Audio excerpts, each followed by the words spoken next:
Bom dia a todos. Bom dia. Acho que é uma alegria estar participando, né? Acho que esse tempo aqui com os irmãos. E eu queria começar com uma oração.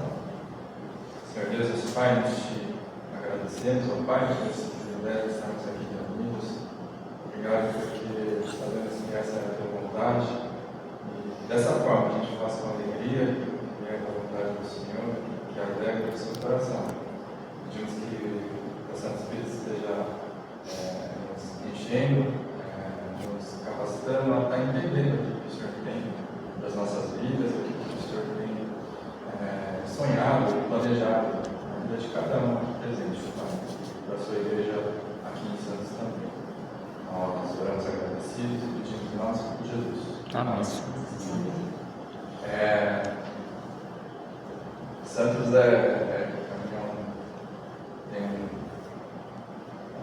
sentido especial, né? Porque há 23 anos atrás, quando eu conheci a Rodney, no segundo dia que eu frequentei a igreja, eu vim para Santos. Então, acho que para mim realmente é muito bom, né? Ver o quanto que Deus tem permitido, né, na minha vida, assim, ter caminhado com Ele e ao longo do tempo Ele ter mostrado tantas coisas, né? Acho que eu gosto muito de imagens, né, fotos, e eu olhando essa foto fiquei pensando, puxa, a igreja de Santos lembra muito o Lambuzal, né? Apesar de não estar tão cheio assim, mas eu acho que a força, né, a flexibilidade que ele demonstra, eu acho que é isso, né? Apesar de tantas lutas, tantas provações, né, ela permanece, né? Porque é Deus que está cuidando, né? Então acho que é com esse espírito que a gente vê e a gente continua a sonhar com essa igreja em Santos também. Eu queria começar com uma pergunta, né? Que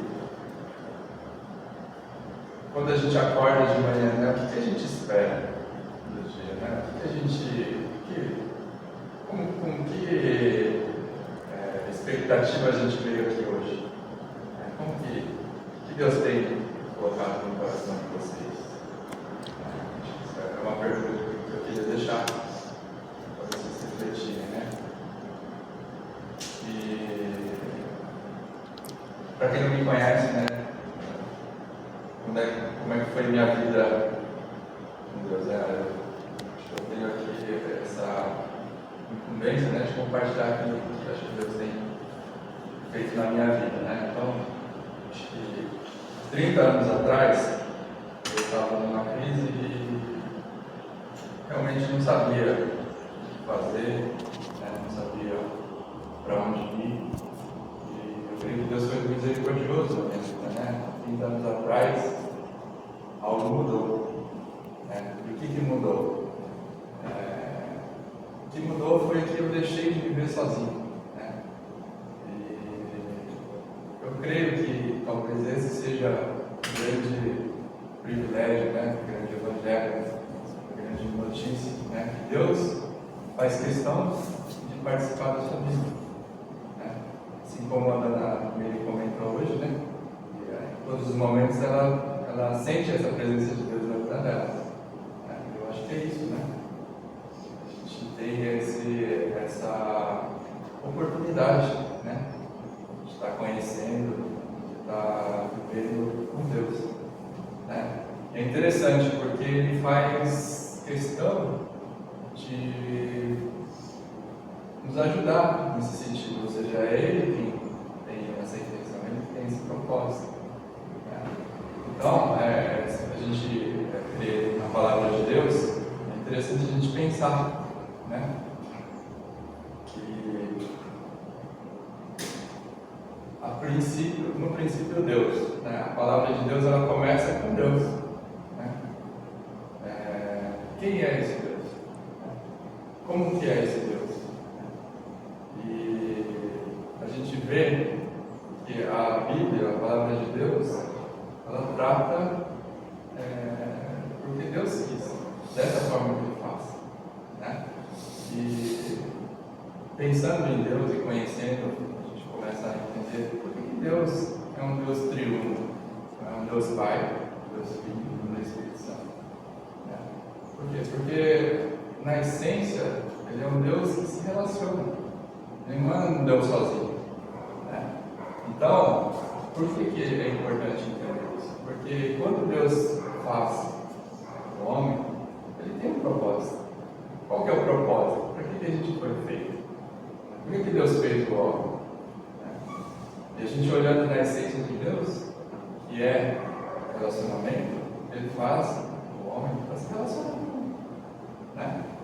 E é dessa forma que a gente começa a entender a história, né, daquilo que aconteceu, daquilo que está acontecendo e do que vai acontecer. Né? E é dessa forma que a gente começa a caminhar, né, com Deus. E se a gente pudesse resumir, ou se a gente pudesse falar, o que você lê? O que você entende? Como é que você fala? Como é que você consegue falar para as pessoas? O que você lê? O que você vê na palavra de Deus?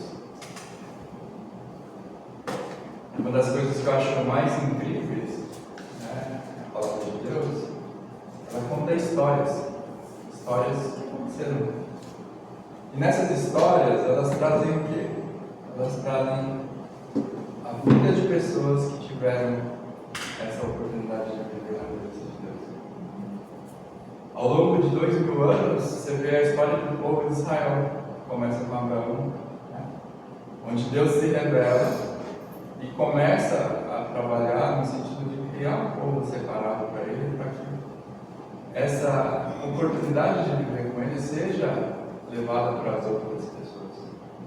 E o que a gente vê na vida dessas pessoas? Né? A gente começa lá no Gênesis, a gente vê algumas pessoas que tiveram essa oportunidade tão grande de andar com Deus. Enoque andou com Deus. Noé andou com Deus. Isso faz com que a gente pense, puxa, se eles andaram com Deus, será que eu também posso andar com Deus? Como que é isso na nossa vida? Será que a gente tem essa esperança? Será que a gente realmente crê? Então, é muito rico a gente começar a ver na palavra de Deus como que é algo tão pessoal.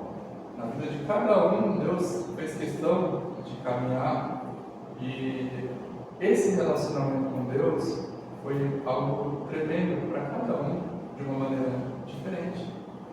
Não fosse isso, Ele faria todo mundo do mesmo jeito, mas não é. Cada um tem o seu valor para Deus de uma maneira pessoal, de uma maneira individual. Né? A gente vê pessoas que às vezes a gente nem pensa muito, né? Está muito pequeno aqui.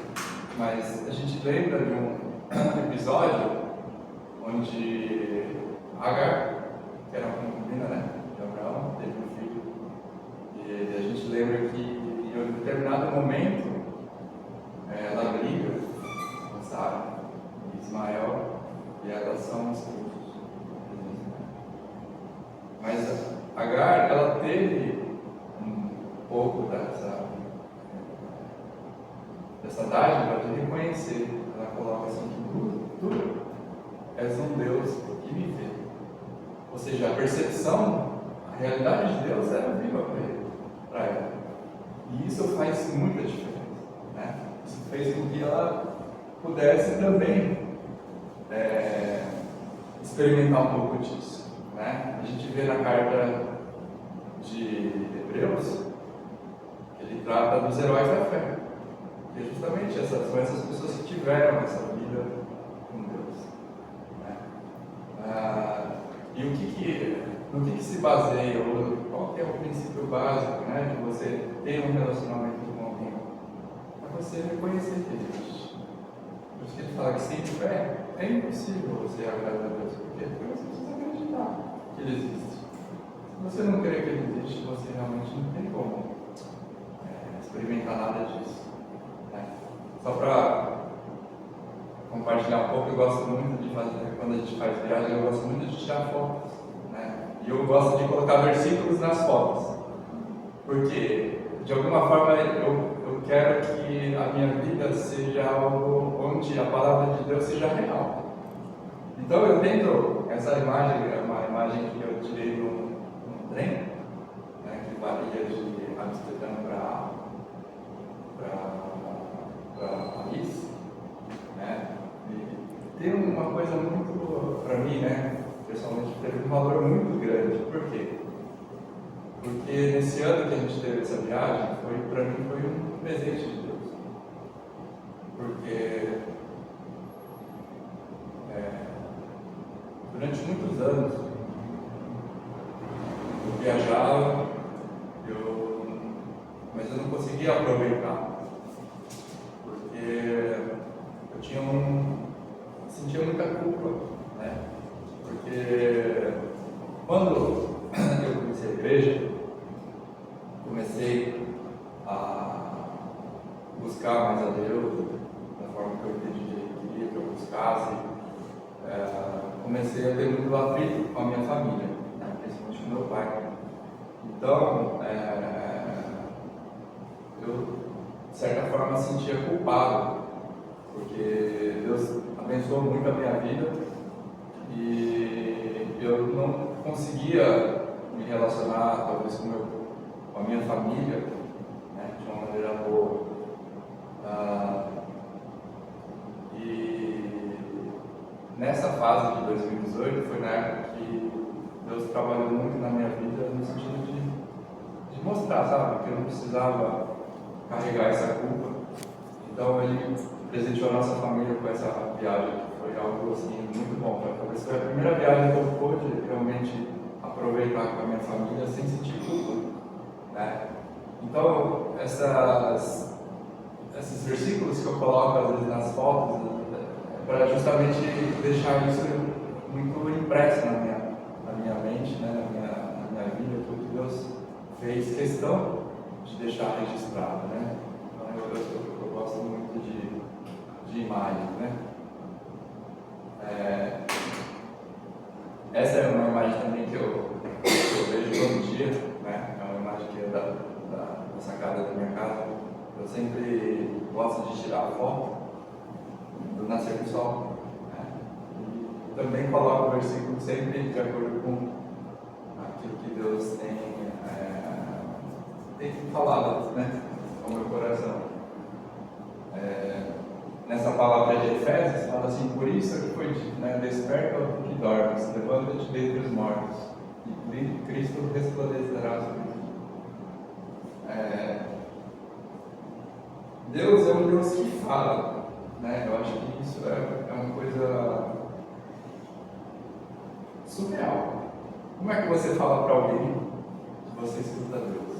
Como é que você consegue viver essa realidade de falar, puxa, é o Deus que fala? Né? Não sei para vocês, para mim, Deus foi trabalhando ao longo dos anos, né? Mas pela graça de Deus, hoje eu reconheço o quanto Ele fala muito mais do que eu imagino. Né? Às vezes não só com palavras, mas muitas vezes Ele fala através das outras pessoas, né? Ele fala através dos acontecimentos que vão surgindo na nossa vida. Nada é por acaso. Né? Eu creio que tudo que acontece na vida é Deus que tem um propósito para que isso aconteça. E isso, ao longo de 30 anos, é algo que Deus foi trabalhando no meu coração. Né? Essa imagem é uma foto de uma represa que fica na cidade de Lima. Tremendo assim, essa imagem de um lago muito vazio, uma cor muito fantástico, assim, né? Eu coloquei essa foto e o versículo que tem aí no Romanos 8:28 fala que Deus age em todas as coisas para o bem daqueles que o amam. Né? Talvez esse seja o primeiro versículo que Deus colocou no meu coração. Né? No momento de crise, no momento onde eu estava sozinho, de alguma forma Deus colocou essa certeza no meu coração de que tudo que acontecesse na minha vida me levaria para perto dele. Mesmo não, na época eu não frequentava a igreja, não tinha, foi algo que só eu realmente consigo perceber que era Deus realmente falando, né, o Espírito Santo. De alguma forma Deus permitiu que ele pudesse colocar isso no meu coração.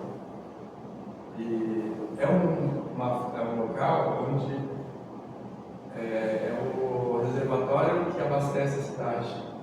Puxa, eu fico imaginando, né, como que é precioso ali. Eu vejo que a palavra de Deus é isso. Ela alimenta, é ela que nos sustenta, é ela que traz aquilo que a gente precisa. Né? Então, eu fiz questão de colocar esse versículo nessa imagem, para que eu pudesse lembrar sempre disso. Né? Apesar de não precisar disso, mas eu acho que é muito bom. Né? Então, eu gosto muito disso. Essa imagem é da última viagem que eu tive com a minha família para o Japão. É um jardim bem top. E, assim, são belezas que a gente nunca às vezes imagina que vai ver e de repente Deus coloca, né? No versículo 30, aí em Efésios 3:20 fala: aquele que é capaz de fazer infinitamente mais do que pedimos ou pensamos, de acordo com o seu poder que atua em nós, a Ele seja a glória na igreja em Cristo Jesus, por todas as gerações, para todos sempre. Amém.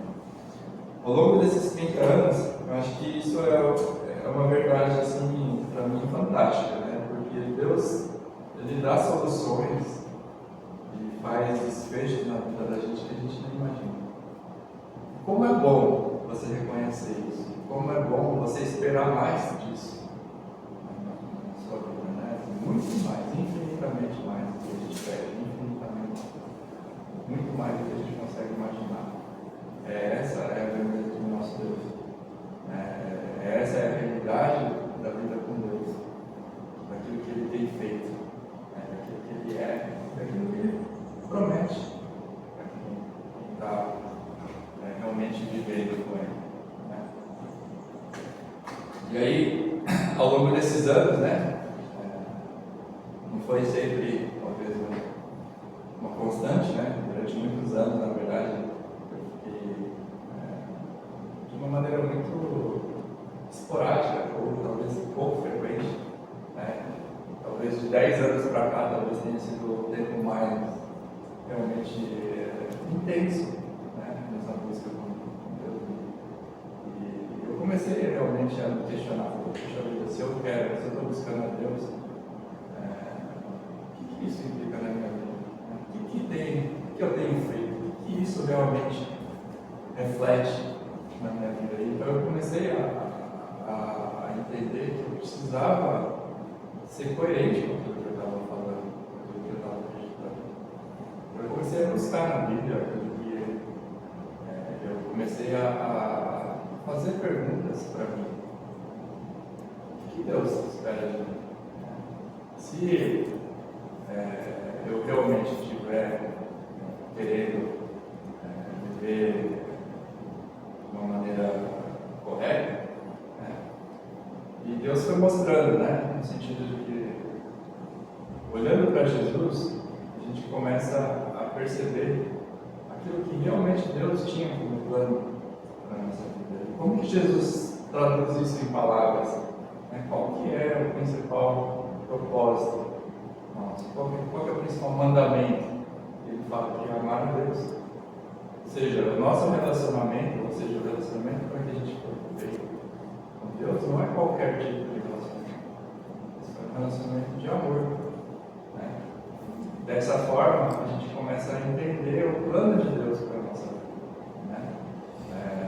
Até no nosso relacionamento com Deus, a gente depende dele, para a gente viver da maneira que ele espera.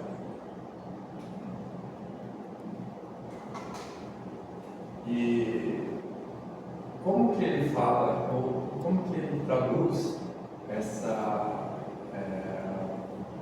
mensagem, né? Ele fala que a promessa de Deus para aqueles que o buscam é a vida eterna.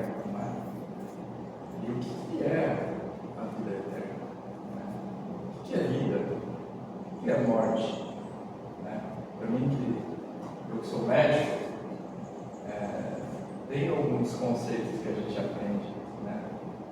Como é que você define uma pessoa que tem vida de uma pessoa que tem morte? Vida, ela existe quando existe comunicação, quando existe interação, troca.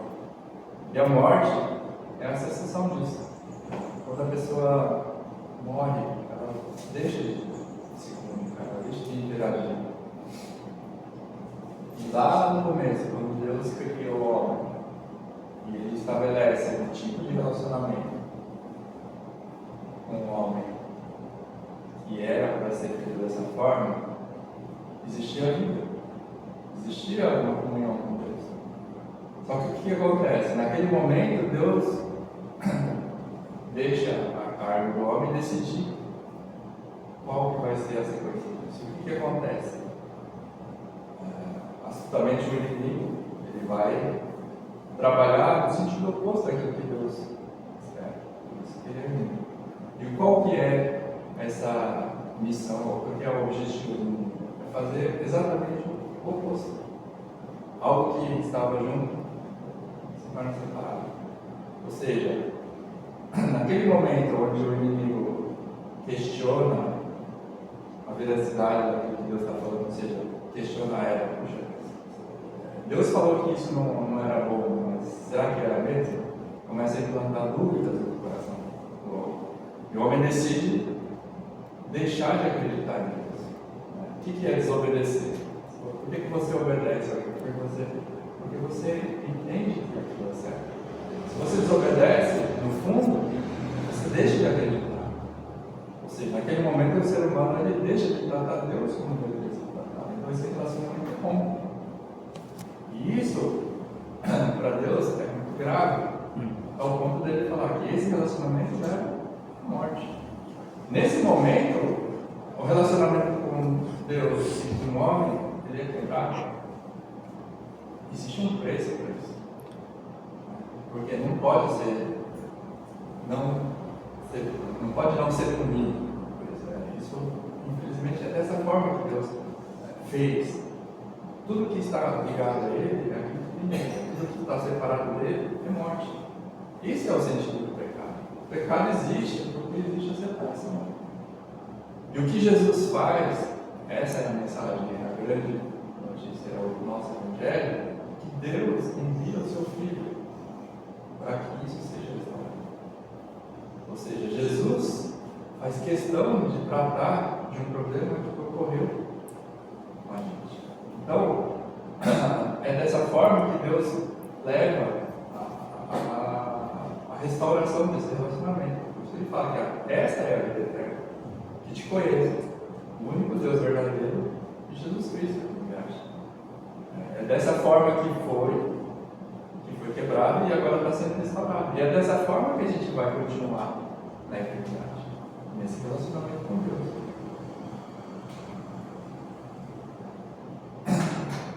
E aí a gente tem um impasse, né? Da mesma forma que a gente tem uma vida solitária. A gente quer ter uma vida com Deus. Então como é que a gente experimenta essa vida com Deus? Como é que a gente pode ter acesso a isso? Né? Eu acho que essa profecia, né? Trazendo por isso aqui, eu acho que é incrível. Deus diz, né? Que darei a eles um só coração. Porém, um novo espírito dentro deles. E tirarei deles o coração de pedra e lhes darei um coração de carne. Então agirão segundo os meus estatutos e serão cuidadosos em obedecer as minhas ordenanças. Eles serão o meu povo e eles serão o meu Deus. O processo de consideração parte de Deus. É Ele que vai restaurar essa é a promessa dele. Né? E Jeremias também na mesma época fala: então vocês me invocarão se aproximarão de mim em oração, e eu os ouvirei. Vocês me buscarão e me acharão quando me buscarem de todo o coração.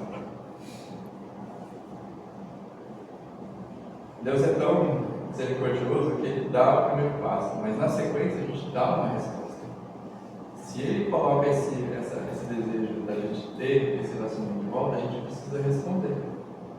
Como que a gente responde? A gente busca. Se a gente não buscar, é como se aquilo que inicialmente foi oferecido fosse desprezado. E o que Jesus faz, não dá para ler, né? Quer que eu leia? Sem mim vocês não podem fazer nada.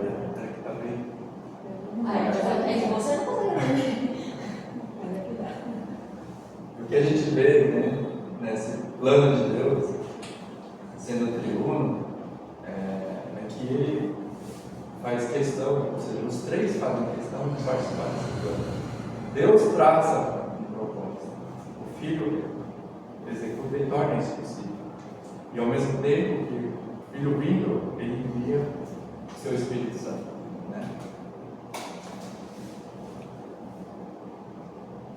Eu gosto muito de meditar num trecho, talvez seja um dos trechos mais ricos, né? Ele está no trecho de João 14, 17, é o trecho onde João registra os últimos momentos de Jesus com seus discípulos antes dele ser crucificado. E naquele momento os discípulos estavam com muita angústia, porque Jesus estava falando que ele ia ser tirado deles. E agora? Ficou 3 anos caminhando junto, mas agora eu vou para o Pai. Como é que vai ser isso?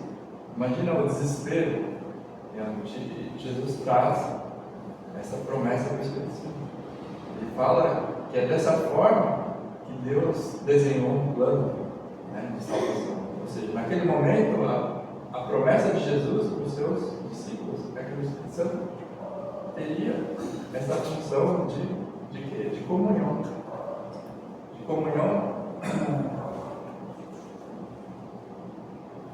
de tal forma que a promessa dele é tão grandiosa, tão incrível, né?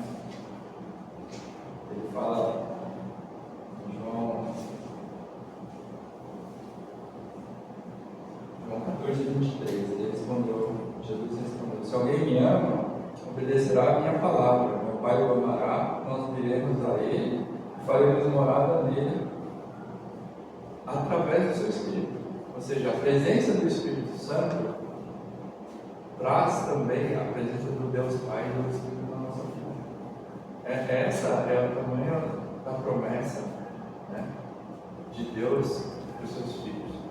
É dessa forma que a gente começa a conhecer esse Deus, que a gente realmente vê, que a gente crê.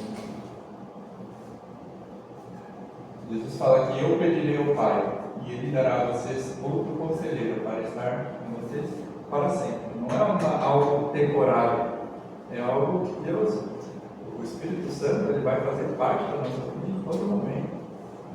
Às vezes a gente vai fazer ou vai ter atitudes, que são incompatíveis. E é dessa forma que o Espírito Santo não pode agir na nossa vida. Se a gente não deixar de fazer coisas que não são compatíveis com a presença do Espírito Santo, não tem como ele permanecer na nossa vida, não tem como ele produzir frutos. Como é que ele vai habitar no nosso coração e fazer coisas que agradam? Vai se a gente mente, se a gente faz coisas que realmente são desagradáveis a Deus.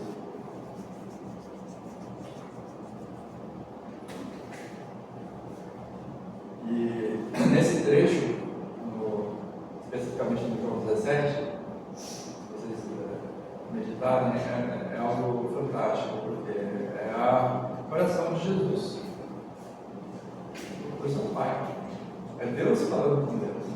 E é dessa forma que a gente talvez comece a entender um pouco daquilo que Deus espera para a gente. Por quê? Porque a oração de Jesus não vai falhar. Não tem como falhar.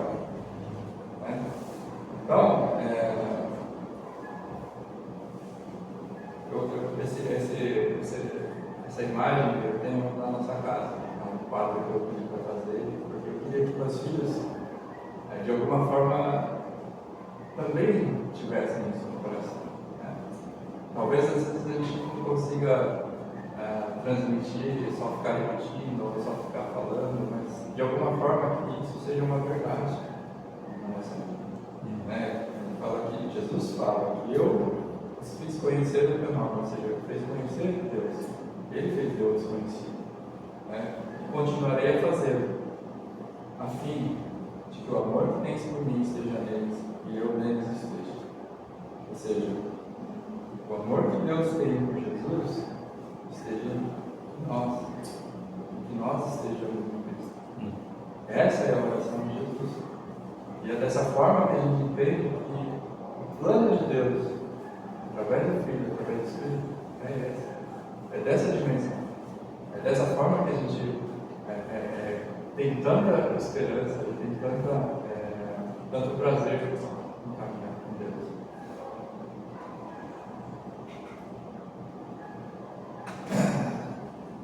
Há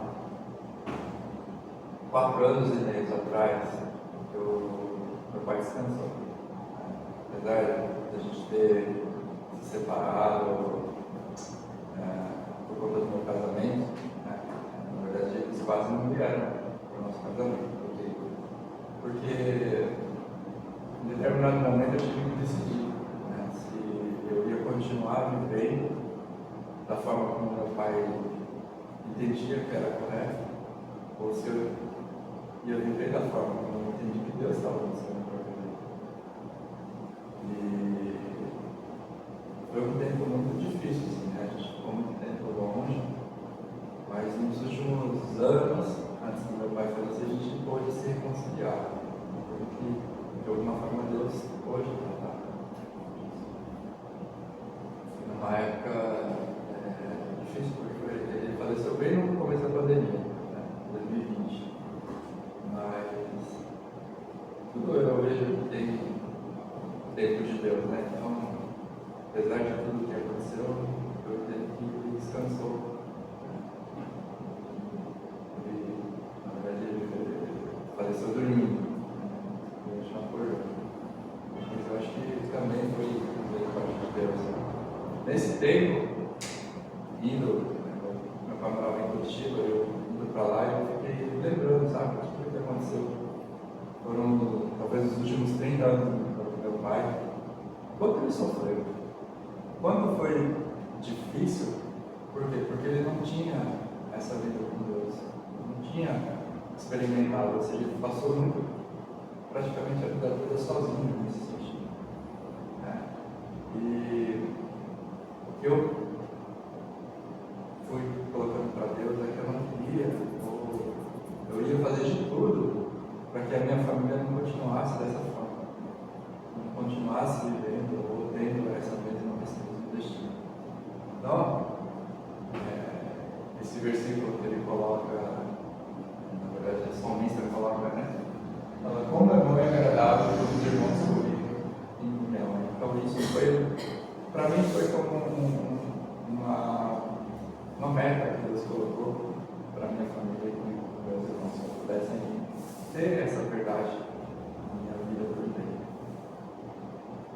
E o que fica, eu quero trazer a mensagem para eles, a pergunta que eu faço é isso, né? A gente pode viver uma bênção, que é a comunhão com Deus, continuar numa maldição que é na solidão. E a pergunta que eu faço para eles é: por que escolher Deus? Por que a gente vai escolher Deus? E aí, voltando na pergunta inicial, eu pergunto para mim: o que eu espero para mim?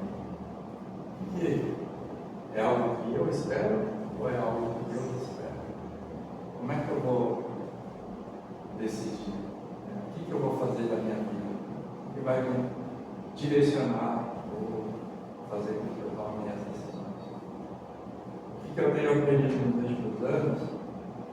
Às vezes a gente pensa muito sozinho ainda.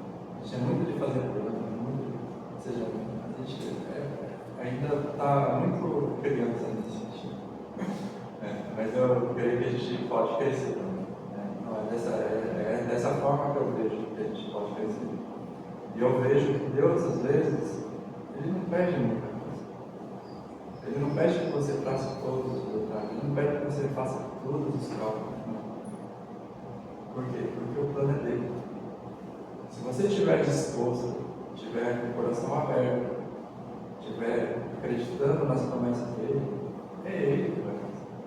Infinitamente mais do que a gente consegue. Então, por que a gente vem aqui? Qual que é a razão disso tudo? É viver por Deus. Fazer aquilo que Ele coloca nas suas mãos, naquele momento, naquela oportunidade. E falar o quê? Falar aquilo que você vive, aquilo que você crê. Né? Quando Paulo fala crer, por isso eu falei. É com esse espírito que a gente acha que vive. É dessa forma que a nossa igreja, ou seja, a igreja de Cristo, cresce. É nessa condição, onde nós vivemos para Deus, fazendo aquilo que a gente entende que agrada a Ele e Ele abençoa. Por quê? Porque é Ele que vai fazer. Como Jesus fala, sem mim, nada pode ser. Não é a gente sozinho, não é a gente que vai fazer essas coisas, mas é Deus que vai fazer através dessas coisas. Eu lembro do meu pai, meu pai falava que mas a única frase que eu lembro dele, para mim, é que falava que complicava muitas coisas. Isso eu guardei. E é uma luta, né? De não complicar as coisas. Ou melhor, tentar deixar as coisas mais simples, mais fáceis.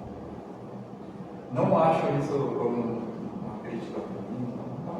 Para mim foi um desafio que eu vejo que talvez Deus tenha colocado na palavra de Deus para mim. Então eu vou trabalhar nesse sentido. Falar das coisas de Deus de uma maneira mais clara, mais simples. Eu creio que é dessa forma que eles querem fazer. E o desafio para mim agora é com meu filho. Né? Eu tenho um filho adolescente, então eu tento passar algumas coisas para ele. Eu falei para ele justamente essa questão. Se ele tiver que lembrar alguma coisa do seu pai, de mim, é justamente essa pergunta. Por que Deus? A única coisa que eu falo para ele focar nesse sentido é viva uma escolha da pessoa. Porque eu creio que é dessa forma que a gente demonstra o nosso amor. Porque o amor é desejar o melhor. E o melhor para nós é Deus. É dessa forma que a gente é dessa forma que a gente edifica o irmão. Quando a gente ajuda cada um a ter mais comunhão. Para a gente ajudar os outros a terem comunhão com Deus, não adianta falar de coisas que não são reais. Então, eu creio que Deus é tão paciente, é tão misericordioso. Ao mesmo tempo, Ele é tão poderoso que Ele pode fazer, apesar das nossas dificuldades. Aquilo que a gente não tem, mas Ele dom, é isso. Você reconhecer que Deus é Deus. E Ele vai fazer o que for necessário. Aquilo que for do agrado dele. E a gente reconhece que o mundo dele. Acho que é com esse espírito que a igreja de Santos também pode crescer. Não é número de pessoas. Não é isso. Mas aquelas pessoas que Deus colocou aqui são especiais. Deus tem um lugar. Deus tem um propósito. E através dessas vidas, tem comunhão com Deus, outras pessoas devem acontecer também. Eu acho que é com isso que a gente deve trabalhar. Com essa esperança de viver infinitamente maior do que a gente possa imaginar.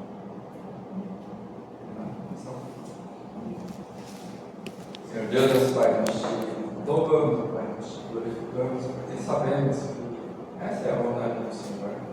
A gente, acima de tudo, tem o Senhor como nosso Deus, como nosso maior obra, porque é dessa forma que nós sabemos que o Senhor planejou, o Senhor age com Deus, porque sabemos, Pai, que o Senhor, tudo que o Senhor faz está na vontade do Senhor, e é dessa forma que a gente reconhece preciso dar das promessas que o Senhor fez. Isso é aquilo que o Senhor vai cumprir, seja agora, seja na eternidade.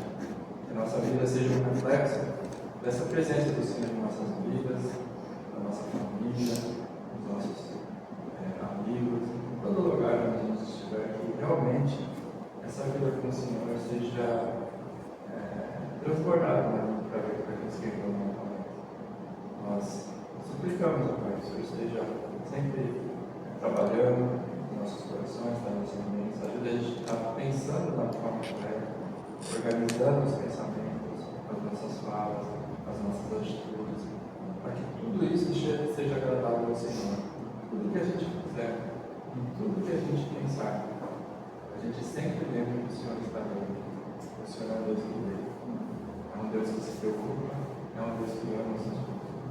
E é com esse espírito que a gente vive e a gente espera viver pela eternidade. Podemos agradecer, no nosso